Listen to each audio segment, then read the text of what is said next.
এই মুহূর্তে আমার ভিডিও যারা দেখছেন প্রত্যেক রইল সালাম ও শ্রদ্ধা। আশা করি সবাই ভালো আছেন। প্রিয় দর্শক, যুদ্ধ হচ্ছে ইরান, ইসরায়েল ও আমেরিকার সাথে। কিন্তু ইরান প্রতিনিয়ত হামলা করে যাচ্ছে সৌদি আরব, কাতার, তুরস্ক, বাহরাইন, আরব আমিরাতে। এগুলোতে কেন ইরান হামলা করছে প্রশ্ন কিন্তু থেকেই যাচ্ছে। আবার যদি ইরান ইসরায়েলে হামলা করে, সে হামলাগুলো প্রতিনিয়ত থামাই দিচ্ছে কাতার, বাহরাইন, আরব আমিরাত, সৌদি আরব। এরা কেন ইসরায়েলকে হামলা করার হামলাগুলো থামিয়ে দিচ্ছে প্রশ্ন কিন্তু থেকে যাচ্ছে। পৃথিবীর এই দেশগুলোতেই আমেরিকার ঘাঁটি রয়েছে, যে ঘাঁটিগুলো থেকে আমেরিকা প্রতিনিয়ত ইরানকে হামলা করে যাচ্ছে। আমেরিকা কিন্তু তার নিজ দেশ থেকে ইরানকে হামলা করে না, আমেরিকা হামলা করে বাহরাইন, কাতার, তুরস্ক, আরব আমিরাত, সৌদি আরব এগুলো থেকে। বিধায় ইরান এই দেশগুলোর ঘাঁটিগুলোকে ধ্বংস করার জন্য এই দেশগুলোতে হামলা করে যাচ্ছে। আবার এই দেশগুলো নিজেদের রক্ষা করার জন্য প্রতিনিয়ত ডিফেন্স করে যাচ্ছে। কিন্তু ডিফেন্স তারা কিভাবে করছে? তাদের তো কোনো নিজস্ব অস্ত্র নাই, তারা নিজস্ব কিভাবে ডিফেন্স করবে? তারা যুক্তরাষ্ট্রের কাছ থেকে প্রতিনিয়ত অস্ত্র কিনে যাচ্ছে। এটা ইউএস এর অস্ত্র বিক্রির একটা মাধ্যম ও সূত্র মাত্র। একটা জিনিস ভেবে দেখেন, ইরান কিন্তু কোনো ক্রমেই আমেরিকাকে সরাসরিভাবে হামলা করতে পারছে না। ইরান আমেরিকাকে হামলা করার রিসই পাচ্ছে না, জায়গায় পাচ্ছে না। কোনো একটা জায়গা দিয়ে আমেরিকাকে সরাসরি হামলা করবে। ইরান যে পাশ দিয়ে হামলা করে ওই পাশটাতেই আমেরিকার ঘাঁটি রয়েছে এবং ক্ষেপণাস্ত্রকে থামিয়ে দেওয়া হচ্ছে ওই পাশ থেকেই। তাহলে ইরান কেন এই দেশগুলোতে হামলা করবে না? তাহলে ভেবে নেন, এই দেশগুলোতে যতগুলো আমেরিকার ঘাঁটি রয়েছে প্রত্যেকটা ঘাঁটিকে ধ্বংস করার জন্য ইরানের হামলা করা উচিত। হ্যাঁ, এটি রাইট।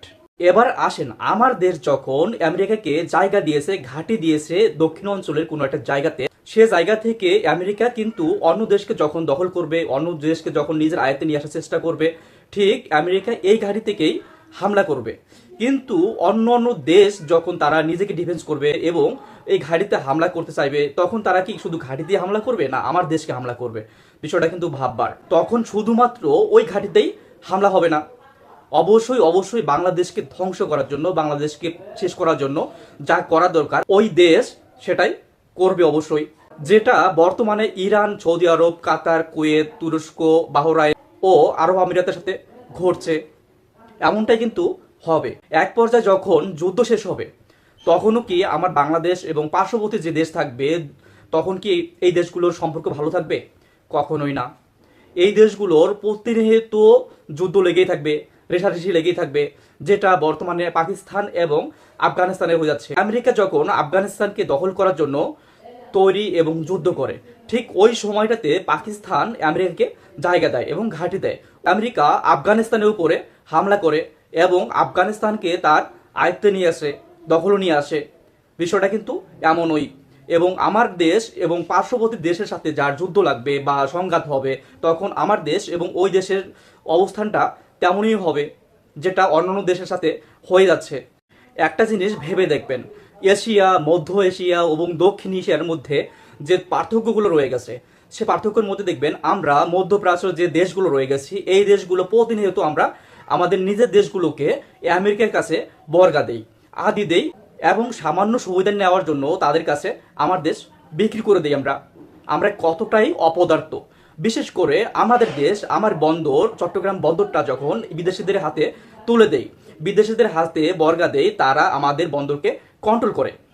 ভেবে দেখেন, আমার দেশের গোপনীয়তা, আমার দেশের অন্য কোনো দেশের সাথে যদি যোগাযোগ, কোনো অবস্থান বা আমরা কোনো কিছু আমদানি রপ্তানি যেগুলি করি না কেন, সেই প্রত্যেকটা জিনিসই আমেরিকা জানতে পারে। বিষয়টা কিন্তু ভাববার। আবার মধ্যপ্রাচ্যের কিছু দেশ, সৌদি আরব, কাতার, কুয়েত, আরব আমিরাত, এই দেশগুলো বিশেষ করে তারা লেজুর ভিত্তিক রাজনীতি করে আমেরিকার সাথে, যাতে করে তেলবাজি করে অন্য দেশকে ধ্বংস করার একটা পায়তারা করার কৌশলে তারা প্রতিনিয়ত রাজি থাকে, যাতে করে অন্য অন্য কান্ট্রিগুলো, অন্য দেশগুলো সবসময় ক্ষতিগ্রস্ত হয়। এবার আসেন এশিয়ার মধ্যে দেখি, এশিয়ার মধ্যে হয়তো বা তেমন বেশি ক্ষতিগ্রস্ত আমেরিকা করতে পারে না। তবে দক্ষিণ এশিয়ায় যদি দেখেন আপনি, এসে বিশেষ করে ভারত ও চীনের মধ্যে যখন যুদ্ধ হয় বা ভারত ও চীনের মধ্যে যখন সংঘাত সবসময় লেগেই থাকে, ঠিক এই সময়টায় ভারত এবং চীন তারা নিজেরাই মারামারি করে, নিজেরাই কাটাকাটি করে, নিজেরাই জায়গা বদল করে, নিজেদের অবস্থান ত্যাগ করে, নিজেরাই কোনো একটা অঞ্চল দখল করে। কিন্তু কোনো ক্রমেই তারা পশ্চিমাদের ইসরায়েল, আমেরিকা, যুক্তরাষ্ট্র, যুক্তরাজ্য এগুলোকে ডেকে নিয়ে এসে জায়গা দেয় না। তারা ভালো করে জানে যে এই দেশগুলো বা এই ব্যক্তিগুলো যখন আমার দেশে আসবে, আমার অবস্থানকে দখল করবে, আমার দেশে ঘাঁটি তৈরি করবে, তারা যে কোনো মুহূর্তে আমার দেশকে ধ্বংস করা দেওয়ার জন্য প্রস্তুত এবং যে কোনো কিছু করতে পারে। বিধায় চীন এবং ভারত এই কাজগুলো কখনোই কখনোই করে না, এবং দক্ষিণ এশিয়ায় এই সমস্যাটা নেই। কিন্তু এশিয়ার মধ্যে পাকিস্তান এবং আফগানিস্তানের যে রেষারেষি তৈরি হয়ে গেছে, যে সংঘাত চলছে বর্তমানে, প্রতিনিয়ত যে যুদ্ধ চলছে পাকিস্তান এবং আফগানিস্তানের সাথে, এই রেসটার পুরোটাই দায়ী ছিল আমেরিকা। পাকিস্তানের সাথে কিন্তু আফগানিস্তানের যুদ্ধ হয়নি, যুদ্ধ হয়েছে আফগানিস্তান ও আমেরিকার সাথে, জায়গা দখল করেছেও আমেরিকা। কিন্তু পাকিস্তান আমেরিকাকে যে ঘাঁটিটা দিয়ে আফগানিস্তানের যে ক্ষতিটা করেছে, এই কারণেই আফগানিস্তান ও পাকিস্তানের মধ্যে জোরাজোরি লেগে আছে, যুদ্ধ লেগে গেছে, পারস্পরিক প্রতিনিয়ত সংঘাত লেগেই আছে।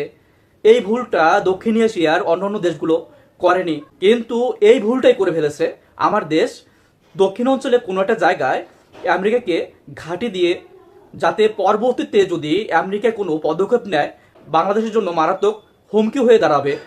এবার আসেন আমার দেশ রক্ষা করার জন্য, আমার দেশের গোপনীয়তা ঠেকানোর জন্য যে কাজগুলো করা উচিত ছিল, বিশেষ করে চট্টগ্রাম বন্দরকে যখন আমেরিকার কাছে বর্গা দেওয়া হয়, এতে এতে করে আমার দেশের সার্বভৌমত্ব রক্ষার হুমকি হয়ে দাঁড়ায়, যাতে করে পরবর্তীতে আমার দেশ উচ্চ কোনো জায়গায় রিপ্রেজেন্ট করতে গেলেও বাধার সম্মুখীন হবে। বিষয়টা কিন্তু চিন্তার।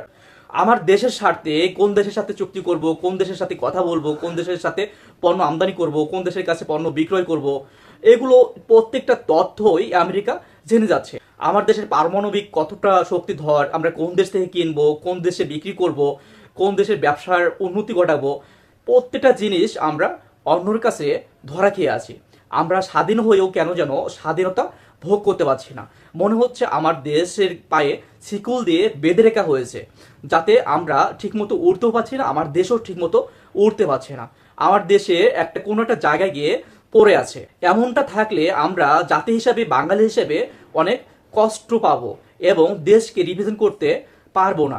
এটা কিন্তু খুবই খুবই দুঃখজনক। তবে আমার দেশের বর্তমান প্রধানমন্ত্রী, সর্বোচ্চ ক্ষমতাধর ব্যক্তি, চাইবে, আশা করি, এই সমস্যাগুলো থেকে যেন দেশকে বের করে নিয়ে আসে।